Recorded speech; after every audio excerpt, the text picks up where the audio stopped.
सुट्टी पोरगी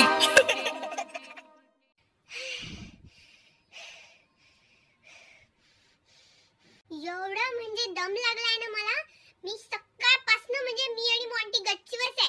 काय झालं माहितीये का, म्हणजे आमच्या इकडे पतंग उडवायची कॉम्पिटिशन असते. म्हणजे आम्ही सगळे अगेन्स्ट तिकडे अंतरिक्ष दादा वगैरे. या वेळेला त्या पतंगरावनी इतरावून आगाऊपणा करून तो तिकडे गेला अंतरिक्ष दादाच्या याच्यात. मॉन्टी म्हणे की पतंगरावनी वेळेवर वाडा केला,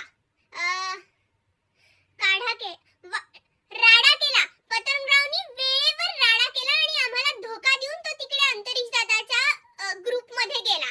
मी पण मॉन्टीला म्हटलं की जाऊ दे ना त्याला, आपण आहे ना इकडे, आपण बघूनच घेऊ. म्हणजे वेळ आली तर म्हणजे मी आणि मॉन्टी बिलकुल सोडत नाही काही कोणाला. आम्ही मग बहीण भाऊ आहे तर मग असतं तर मग असताच. पण म्हणजे म्हणून तर दिलं. पण खरं सांगायचं तर म्हणजे पतंगरावला खूपच सॉलिड पतंग उडवता येते. तो मस्त आपला म्हणजे झापबीप पण खाल्ली ना पतंगिरी, सरकन वर वगैरे छान उडतो तो. मॉन्टी पण म्हणे चल चल जा जा, आम्ही बघूनच घेऊ. म्हणून तर दिलं मॉन्टीनी. म्हणजे पण त्याला काही आता सुधरून नाही राहिलं. आणि तो आहे ना पतंग उडवता उडवता मला म्हणे वर गेली पतंग तर पकड म्हणे, पकड, आणि खाली चालला गेला. मी पकडली तर ती पतंग डायरेक्ट खालीच जायला लागली.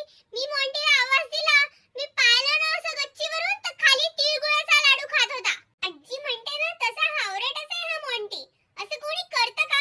एवढी महत्त्वाची वेळ की ती पतंग म्हणजे अशी खाली येत होती आणि हा तिळगुळाचा लाडू चोपतोय म्हणजे तिकडे.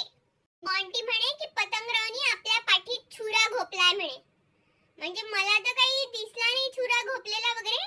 पण मॉन्टी म्हणाला तर मग मी म्हटलं हो बरोबर आहे म्हणून. चला मग आता जाते मी, कारण खूप वेळ आहे आणि ही कॉम्पिटिशन तर म्हणजे आम्ही त्यांच्या 7 पतंगी काढल्या आणि त्यांनी 17. पण ठीक आहे, म्हणजे आम्ही आज आहे उद्या तर शेवटपर्यंत तर जिंकूनच जाऊ. म्हणजे चला मग तिळगुळ घ्या आणि गोड गोड बोला. सुट्टी पोरगी